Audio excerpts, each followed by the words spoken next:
Sebab di satu sisi ada yang menceritakan bahwa orang yang sudah masuk ke liang lahat atau sudah dikubur, banyak yang meronta ingin kembali ke bumi untuk berbuat yang sebaik-baiknya, karena ketika di bumi masih banyak kekeliruan. Nah, ini yang patut kita amati, kita cermati, bahwasanya kita sesungguhnya adalah, kalau dalam bahasa saya, sedang melanjutkan hajat-hajatnya leluhur. Artinya leluhur ini perlu pertolongan anak cucu bagi leluhur, arwah leluhur yang belum sampai kepada kesempurnaan. Ngitung pawelinging kaki satu palon pamono swantara, tapi uluk salam mulya atur bagya wis muga nusantara. Om wilayah jati nuhune ajat-ajate leluhur Nusantara, tapi uluk salam mulya. Mohon maaf semaaf-maafnya dengan tidak ada niat jahat sedikit pun. Itu lantunan dari uluk salam tabe uluk salam mulya, dengan siap bahu-membahu, saling tolong, gotong royong dengan semuklis-muklisnya atau setulus-tulusnya, semurni-murninya hati dalam hidup di muka bumi hanya karena Tuhan Yang Maha Esa, yang semestinya kesempatan satu-satunya untuk kembali kepadanya, untuk kembali kepada asalnya itu, manakala kita telah mengerti, lalu mengisi. Dalam arti mengerti itu, mengerti garis titis lan pepestene urip, yaitu beja cilaka, lalu rezeki, lalu pati, lalu suami atau istri. Nah, ini sekilas saya menguraikan arti dan makna dan maksud daripada kata uluk salam tabe uluk salam mulya. Ini sekilas saya menyampaikan, dan semestinya mesti selalu disampaikan, yang dikarenakan untuk saat ini masih sangat banyak yang belum memahami bahwa negeri kita atau bumi kita, leluhur kita, punya uluk salam tersendiri untuk sesamanya dan untuk semesta alam. Dalam artian, dengan ada kata tabe uluk salam mulya yang disertai kita itu tidak ada niat jahat sedikit pun di muka bumi, niscaya mau tidak mau akan mempengaruhi terhadap perilaku psikologis dan sikap dan tindakan, ucapan dan tindakan pada diri kita masing-masing. Saya berkelana beberapa tahun yang intinya adalah negeri Nusantara ini atau Indonesia ini sungguh sangat penuh misteri. Nah, misteri yang termaksud adalah banyak keunikan-keunikan, banyak hal yang tidak nalar namun terjadi di bumi Indonesia. Saya mengulas sedikit bahwa negara yang dari Sabang sampai ke Merauke yang 17.000 sekian pulau, nyatanya bisa bersatu dalam wujud negara kesatuan Republik Indonesia yang dulu pernah berjaya kala Majapahit. Yang sebelum Majapahit, niscaya Indonesia ini masih bercerai-berai atau belum pernah menjadi negara nasional.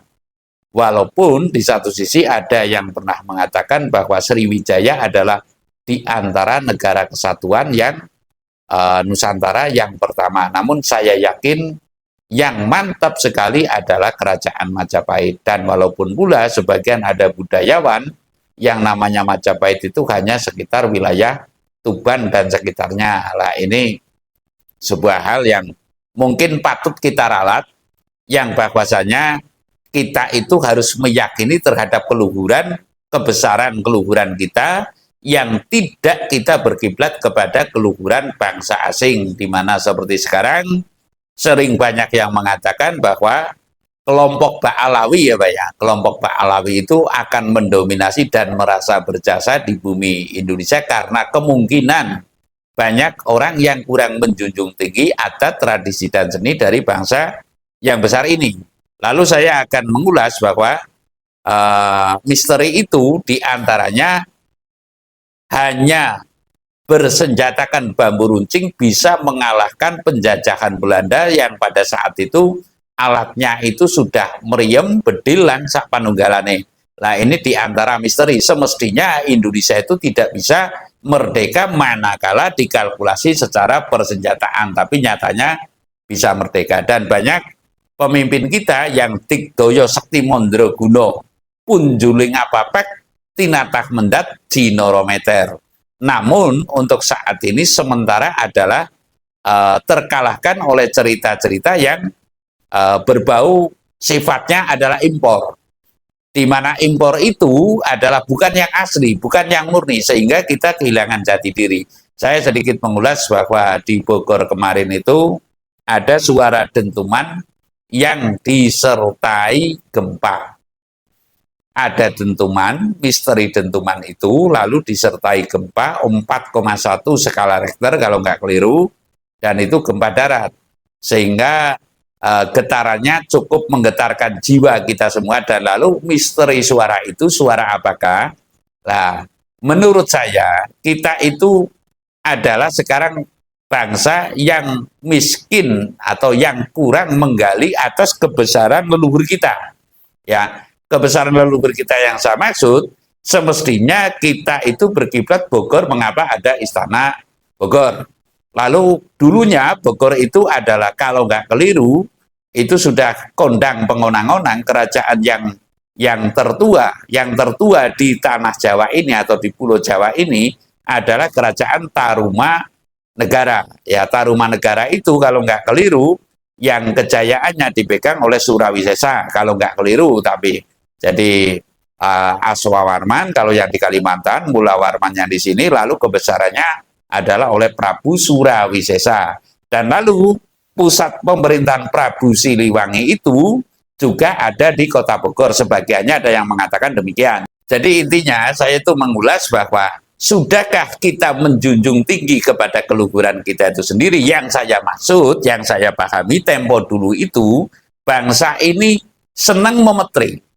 Senang memetri dalam artian kalau istilah orang yang kurang suka adalah disebut sajen, ya, atau kalau yang kurang suka lagi disebut animisme, dinamisme, dan musyrik syirik. Sedangkan bahasa animisme, dinamisme itu sendiri jelas-jelas bukan bahasa dari kita, ya, bukan bahasa kita, bukan bahasa yang timbul dari dalam. Namun kalau memetri sesaji yang seasli-aslinya adalah bahasa kita. Mengapa kita perlu sesaji? Yang perlu diketahui, yang bahwasanya bahwa sudahkah kita yakin para leluhur kita sudah sampai ke surga kalau istilah pada umumnya, bahwa sudah diterima oleh Tuhan Yang Maha Esa. Dan lalu apakah yang dinamakan sesaji ini adalah musyrik dan syirik? Sebab di satu sisi ada yang menceritakan bahwa orang yang sudah masuk ke liang lahat atau sudah dikubur, banyak yang meronta ingin kembali ke bumi untuk berbuat yang sebaik-baiknya karena ketika di bumi masih banyak kekeliruan. Nah, ini yang patut kita amati, kita cermati, bahwasanya kita sesungguhnya adalah, kalau dalam bahasa saya, sedang melanjutkan hajat-hajatnya leluhur. Artinya leluhur ini perlu pertolongan anak cucu bagi leluhur, arwah leluhur yang belum sampai kepada kesampurnaan. Nah, yang saya maksud Prabu Surawisesa dan Siliwangi dan Mulawarman, ya, ini adalah orang yang masih menunggu gerakan kesolehan atau gerakan dharmaning wajib kalau menurut saya dari anak cucu agar mengingat atas amanat hajat-hajatnya leluhur Nusantara ini, sehingga getaran itu niscaya adalah getaran dimensi kegaiban di mana kita tidak mengetahui, namun kegaiban itu mengetahui, namun kita untuk saat ini putra-putri Praja Nusantara sangat susah sekali atau sangat berat sekali, sangat berat hati atau tidak mau atau bahkan taruhlah tidak suka atas sebuah warisan leluhur ini yang saya maksud dalam nuhoni atau melanjutkan hajat-hajat leluhur Nusantara. Lah, kali ini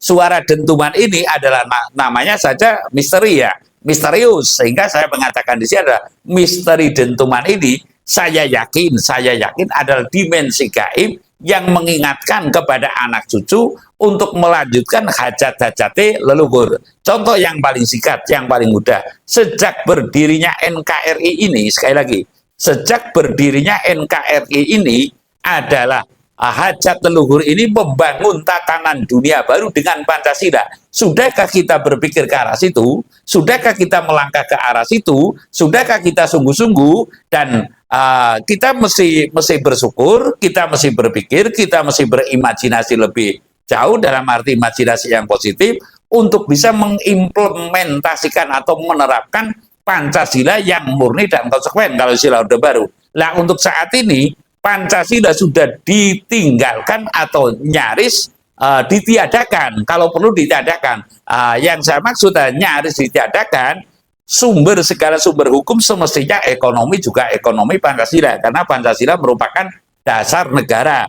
Namun kasus nyatanya sekarang patok-patok ini di laut sudah dipatok menjadi miliknya. Lah, apakah ini sudah tidak menyimpang dari Pancasila sehingga atas dimensi leluhur ini adalah memberikan peringatan dengan cara menggetarkan hati, menggetarkan suasana agar kita itu teringat dan kembali kepada jati diri keluhuran kita, dan lalu kita siap melanjutkan hajat-hajat leluhur Nusantara. Saya rasa demikian. Terima kasih.